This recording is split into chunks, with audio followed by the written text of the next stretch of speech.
محترم سامعین، بزرگوں، دوستوں اور میرے مسلمان بھائیوں،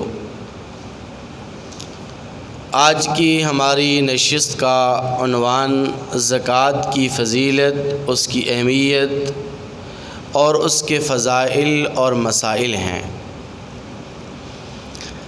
زکوٰۃ کا لغوی معنی عربی لغت کے اعتبار سے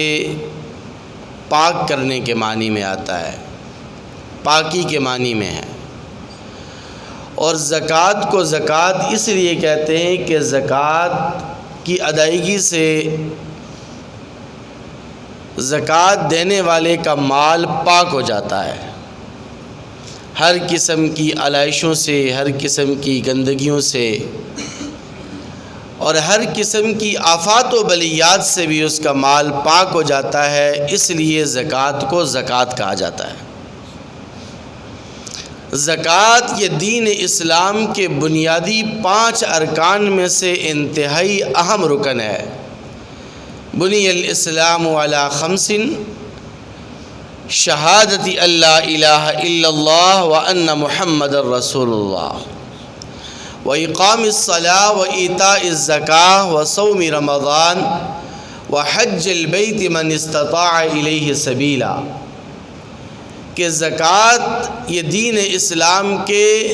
ان ارکان میں سے ہے کہ جن پر دین اسلام کی عمارت کھڑی ہے۔ اس لیے زکوٰۃ نہ دینے والا یا زکوٰۃ کا انکار کرنے والے کو دائرہ اسلام سے خارج کہا جاتا ہے۔ جو آدمی یہ کہے کہ زکوٰۃ فرض ہی نہیں ہے، زکوٰۃ کا سرے سے انکار کر دے، تو پھر وہ مسلمان نہیں رہتا، وہ دائرہ اسلام سے نکل جاتا ہے۔ اس لیے حضور اکرم صلی اللہ علیہ وسلم کے وصال کے بعد کچھ قبائل مکہ نے زکوٰۃ دینے سے انکار کیا تو سیدنا ابوبکر صدیق رضی اللہ تعالی عنہ نے یہ اعلان فرمایا، واللہ لأقاتلن فرق بین الصلاۃ والزکاۃ، اللہ کی قسم میں ان لوگوں کے خلاف قتال کروں گا، جہاد کروں گا، تلوار زنی کروں گا جو نماز اور زکوٰۃ کے درمیان فرق کرتے ہیں۔ جو زکوٰۃ دینے سے انکار کریں گے میں ان کے خلاف قتال کروں گا، ان کے خلاف تلوار زنی سے کام لوں گا۔ تو سیدنا عمر فاروق رضی اللہ تعالی عنہ نے حاضر خدمت ہو کر عرض کیا کہ امیر المؤمنین، ابھی آپ تھوڑا کچھ عرصہ احتیاط سے کام لیجئے، صبر سے کام لیجئے، بعد میں زکوٰۃ کا انکار کرنے والے یا زکوٰۃ نہ دینے والوں سے نمٹا جائے گا۔ تو سیدنا ابوبکر صدیق رضی اللہ تعالی عنہ نے بڑا خوبصورت جواب دیا اور عجیب جواب دیا، فرمایا کہ یا عمر انت خیار فی الجاہلیہ وانت خوار فی الاسلام، اے عمر تو زمانے جاہلیت میں تو بڑا جری ہوا کرتا تھا، بڑا بہادر ہوا کرتا تھا، آج اسلام قبول کر کے اسلام میں آ کر بزدلی کی باتیں کرتا ہے۔ پھر فرمایا کہ اللہ کی قسم میں اس بات کو تو برداشت کر سکتا ہوں کہ فضا میں اڑنے والے پرندے آئیں اور ہمارے گوشت نوچ کر جائیں، میں اس بات کو تو برداشت کر سکتا ہوں کہ مکہ و مدینہ کی گلیوں میں خون کی ندیاں بہہ جائیں، میں اس بات کو تو برداشت کر سکتا ہوں کہ بیویاں بیوہ ہو جائیں، میں اس بات کو تو برداشت کر سکتا ہوں کہ بچے یتیم ہو جائیں، لیکن اینقص الدین وانا حی، میرے محبوب پیغمبر کے دین اسلام میں کسی قسم کی کمی واقع ہو جائے اور ابو بکر زندہ ہو، ایسا ہرگز نہیں ہو سکتا۔ دین اسلام کا انتہائی اہم رکن ہے زکوٰۃ، اور زکوٰۃ کی ادائیگی کے بے شمار دنیاوی اور اخروی فوائد و ثمرات ہیں۔ اس کے دنیاوی فوائد و ثمرات میں سے سب سے بڑا فائدہ یہ ہے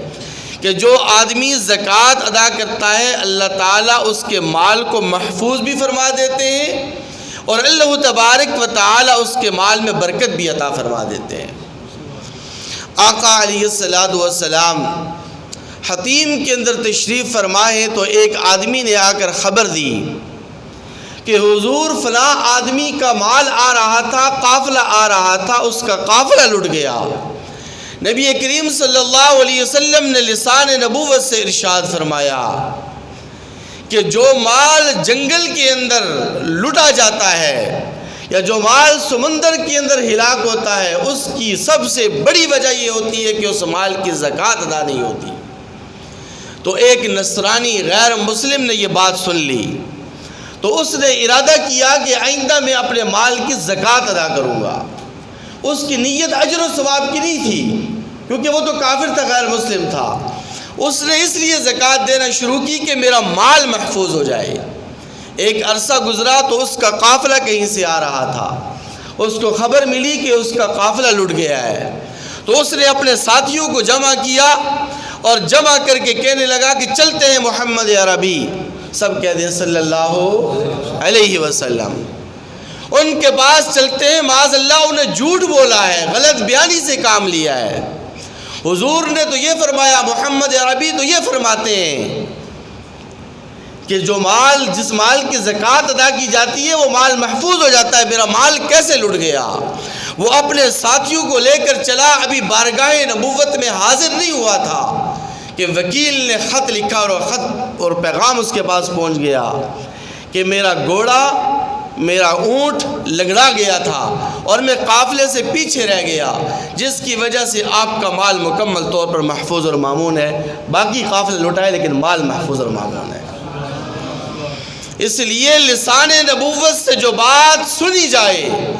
حدیث مبارکہ سے جو خوشخبری سنی جائے اور لسان نبوت سے جو خبر سنی جائے، اس پر ہمیں 100% یقین ہونا چاہیے کہ زمین و آسمان کا یہ نظام درہم برہم ہو سکتا ہے، دن رات کے اندر، رات دن کے اندر تبدیل ہو سکتا ہے، لیکن حضور اکرم صلی اللہ علیہ وسلم کی لسان نبوت سے نکلی ہوئی بات کبھی بھی غلط نہیں ہو سکتی۔ تو اخروی فوائد و ثمرات میں سے زکوٰۃ کا سب سے بڑا فائدہ یہ ہے کہ جو آدمی 1 روپیہ اللہ تبارک و تعالیٰ کی راہ میں صدقہ و خیرات و زکوٰۃ دیتا ہے تو اللہ تبارک و تعالیٰ 1 روپے کے بدلے میں 700 روپیوں کا اجر و ثواب عطا فرماتے ہیں۔ الذین ينفقون اموالهم فی سبیل اللہ کمثل حبۃ انبتت 7 سنابل فی کل سنبلۃ 100 حبہ۔ جب یہ آیت مبارکہ اتری کہ 1 روپے کے بدلے میں 700 روپے ملتے ہیں تو حضور نے دعا فرمائی کہ یا رب میری امت کمزور ہے، میری امت کے اجر و ثواب کو بڑھا دیجئے۔ تو دوسری آیت مبارکہ اتری، من ذا الذی یقرض اللہ قرضا حسنا فیضاعفہ لہ اضعافا کثیرا، کہ اے میرے محبوب آپ کی امت میں سے آپ کا جو بھی امتی 1 روپیہ میرے راستے میں صدقہ و خیرات و زکوٰۃ کا دے گا، میں اس کا اجر و ثواب دوگنا در دوگنا کر دوں گا۔ تو حضور نے پھر تیسری مرتبہ دعا فرمائی، کتنے محبوب پیغمبر ہیں، اپنی امت پر کتنے شفیق ہیں، اپنی امت پر کتنے رحیم پیغمبر ہیں، ہر وقت اپنی امت کی فکر لگی ہوئی ہے۔ کہا یا ربا میری امت بہت کمزور ہے، اس کے اجر و ثواب کو اور بڑھا دیجئے۔ تو اللہ تبارک و تعالی نے آیت مبارکہ اتری، انما یوفی الصابرون اجرہم بغیر حساب، کہ اے میرے محبوب آپ خوش ہو جائیے، آپ کی امت میں سے جو بھی آپ کا امتی زکوٰۃ و صدقات و خیرات کی ادائیگی کرے گا، میں اس کو بے شمار اور بے حساب اجر و ثواب عطا فرماؤں گا۔ اس کے اجر و ثواب کو نہ گنا جا سکتا ہے نہ شمار کیا جا سکتا ہے۔ میرے مسلمان بھائیوں، جس طرح زکوٰۃ کی ادائیگی کے فوائد اور ثمرات ہیں، اسی طرح زکوٰۃ کی ادائیگی نہ کرنے والوں کی سزا بھی قرآن اور حدیث کے اندر آئی ہے۔ 3 سزائیں آپ کے سامنے عرض کر کے بات کو ختم کرتا ہوں۔ پہلی سزا حضرت ابو ہریرہ رضی اللہ تعالیٰ عنہ کی حدیث ہے۔ وہ فرماتے ہیں کہ نبی کریم صلی اللہ علیہ وسلم نے ارشاد فرمایا کہ جو آدمی اپنے سونے چاندی کی زیورات کی اور سونے چاندی کی زکوٰۃ ادا نہیں کرتا، کل روز محشر اس سونے اور چاندی کو لوہے کے پترے بنا کر انہیں جہنم کی آگ پر تپایا جائے گا، گرم کیا جائے گا۔ پھر زکوٰۃ کی ادائیگی نہ کرنے والے، سونے چاندی کی زکوٰۃ کی ادائیگی نہ کرنے والا یا نہ کرنے والی کی پیشانی، کمر اور اس کی پیٹھ کو داغا جائے گا، اس کے پہلو کو داغا جائے گا، اور یہ حشر اس کے ساتھ روز محشر کیا جائے گا، اور اسے کہا جائے گا فذوقوا ھذا ما کنتم تکنزون، ھذا ما کنزتم لانفسکم، یہ وہ تمہارا خزانہ ہے، یہ وہ تمہارا مال ہے، یہ وہ تمہارا زیور ہے کہ جس کو تم نے اپنے لیے جمع کر کے رکھا،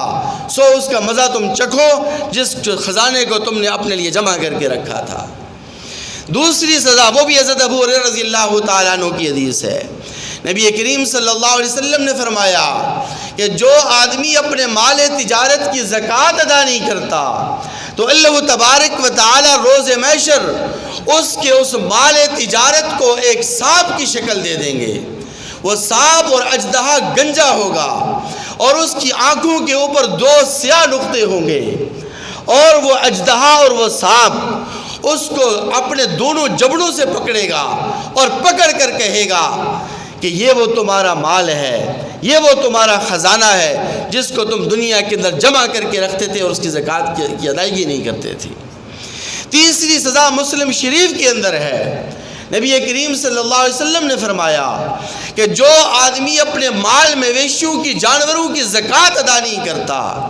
کل روز محشر اللہ تبارک و تعالی ان مال مویشیوں اور جانوروں کو فربا موٹا اور تازہ کر دیں گے۔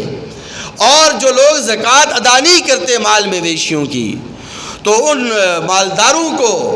ان مال مویشیوں کے مالکان کو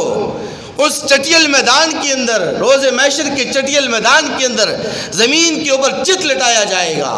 اور ان جانوروں سے کہا جائے گا کہ تم اس کو رونتے جاؤ۔ وہ اس کو ایک مرتبہ رون دیں گے، پھر دوسری مرتبہ رون دیں گے، یوں وہ دن جو 50,000 سال کے برابر ہے، 50,000 سنہ، 50,000 سال والے دن، پورے کے پورا دن ان کو وہ جانور رونتے چلے جائیں گے اور ان کو یہ عذاب دیا جاتا رہے گا۔ اس لیے میرے مسلمان بھائیوں، اپنے مالوں کی زکوٰۃ ادا کیجئے، اپنے اموال کی زکوٰۃ ادا کیجئے۔ یہ جو غلط فہمیاں لوگوں کے دل و دماغ کے اندر ہیں، اس کو دور کرنا بھی ضروری ہے کہ لوگ صرف اور صرف رمضان المبارک کے مہینے کے اندر زکوٰۃ ادا کرتے ہیں۔ اس سے بعض لوگوں نے یہ سمجھ لیا ہے کہ غیر رمضان کے اندر زکوٰۃ کی ادائیگی یہ ہوتی نہیں ہے، یا صحیح نہیں ہوتی، یا ادا نہیں ہوتی، یا اس کا اجر و ثواب نہیں ملتا۔ تو اس غلط فہمی کو دور کرنے کی ضرورت ہے۔ زکوٰۃ کا تعلق رمضان المبارک کے مہینے سے نہیں ہے۔ جس مہینے میں آپ کے مال پر سال پورا ہوا، جس کو عربی لغت میں حولان حول کہتے ہیں، آپ کے نصاب پر جس مہینے میں سال پورا ہوا، اسی مہینے کے اندر زکوٰۃ کی ادائیگی لازمی ہے۔ ہاں، بعض لوگ شاید اس نیت کے ساتھ یا اس جذبے کے ساتھ رمضان المبارک کے مہینے میں زکوٰۃ ادا کرتے ہیں کہ رمضان المبارک میں ہر نیک کام کا اجر و ثواب کئی گنا زیادہ بڑھ جاتا ہے، تو زکوٰۃ تو ان کی ادا ہو جائے گی، لیکن نصاب کا خیال رکھنا اور وقت کا خیال رکھنا یہ زیادہ ضروری ہے۔ اسی طرح جو آدمی صاحب نصاب ہے تو وہ خود اپنی زکوٰۃ ادا کرے گا۔ بیٹا اگر صاحب نصاب ہے تو وہ اپنی زکوٰۃ خود ادا کرے گا۔ باپ اگر صاحب نصاب ہے تو وہ اپنی زکوٰۃ خود ادا کرے گا۔ بیوی اگر صاحب نصاب ہے وہ اپنی زکوٰۃ خود ادا کرے گی۔ شوہر اگر صاحب نصاب ہے تو وہ اپنی زکوٰۃ خود ادا کرے گا۔ ایسا نہیں ہو سکتا کہ بیوی کے پاس زیور پڑا ہوا ہے لیکن وہ خاوند کو آرڈر دیتی ہے، خاوند کو حکم دیتی ہے کہ تم میری طرف سے زکوٰۃ ادا کرو، اور خاوند ادا نہیں کر سکتا، خاوند غریب ہے، اس کے پاس مال ہی نہیں ہے، وہ صاحب نصاب ہی نہیں ہے، اس کے پاس اتنا مال ہی نہیں ہے کہ وہ زکوٰۃ ادا کرے، تو وہ کہاں سے ادا کرے گا؟ اس لیے بیوی کو یہ حکم ہے کہ وہ انہی زیورات میں سے، اگر اس کے پاس نقدی کی شکل میں مال نہیں ہے، پیسہ نہیں ہے اس کے پاس، تو وہ اسی زیورات میں سے زکوٰۃ کی ادائیگی کرے گی۔ وہ 7.5 تولے سونا اس کے پاس ہے یا 52.5 تولہ چاندی اس کے پاس ہے، تو اسی زیورات میں سے وہ ادائیگی کرے گی۔ اسی طرح ایک اور تیسری غلط فہمی لوگوں کے دل و دماغ میں یہ پائی جاتی ہے زکوٰۃ کی ادائیگی کے متعلق کہ زکوٰۃ ہر کسی کو دے سکتے ہیں۔ نہیں، زکوٰۃ کے مستحقین ہیں، آپ اپنے اصول اور فروع کو زکوٰۃ نہیں دے سکتے، اصول کا کیا مطلب کہ اپنے والدین، اور والدین میں صرف ماں باپ ہی نہیں ہیں، دادا دادی نانی نانا یہ سارے شامل ہیں، ان کو آپ زکوٰۃ نہیں دے سکتے، اور فروع کو بھی زکوٰۃ نہیں دے سکتے۔ فروع سے مراد اپنی اولاد، اور اولاد میں صرف بیٹیاں اور بیٹے نہیں ہیں بلکہ پوتا پوتی نواسے نواسیاں یہ سب شامل ہیں، ان کو آپ زکوٰۃ نہیں دے سکتے۔ ان کے علاوہ جتنے بھی لوگ ہیں جو صاحب نصاب نہیں ہیں تو وہ آپ کی زکوٰۃ کے مستحق ہیں، آپ ان کو زکوٰۃ دے سکتے ہیں۔ اللہ تعالیٰ سے دعا ہے کہ اللہ تعالیٰ میں عمل کرنے کی توفیق نصیب